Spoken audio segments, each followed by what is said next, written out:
கௌரவத்திற்காக ஆசைப்படுவது.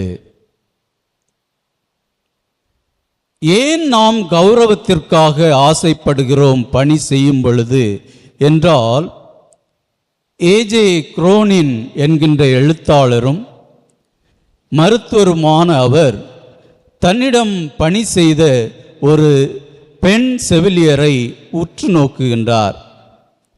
அந்த பெண் செவிலியர் தன்னுடைய வாழ்க்கையிலே ஒரு மாவட்டம் முழுவதும் 15 கிலோமீட்டர் சுற்றளவுக்கு எந்த அளவுக்கு வேகமாக சென்று நோயாளிகளுக்கு உதவி செய்ய முடியுமோ எல்லா நோயாளிகளுக்கும் சென்று உதவி செய்தே வந்தார்.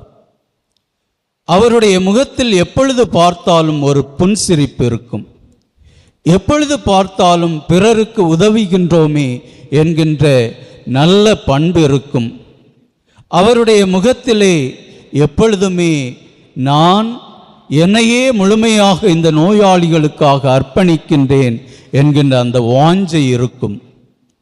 இதனை உற்று நோக்கிய மருத்துவர் ஏஜே குரோனின் அந்த பெண் செவிலியரை பார்த்து கேட்கின்றார், உமக்கு உம்முடைய மதிப்பு என்பது என்ன என்று தெரியுமா என்று கேட்கின்றார். நீர் மிகவும் கடவுளுடைய பார்வையில் மிகவும் மதிப்புக்குரியவர்.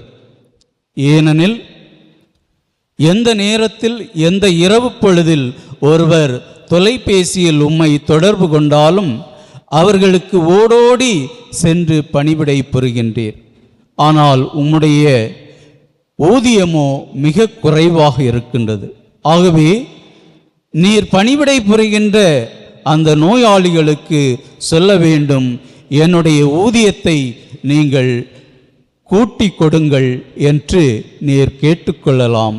ஏனெனில் நீர் கடவுளுடைய பார்வையில் மிகவும் மதிப்புக்குரியவர் என்று கூறுகின்றார்.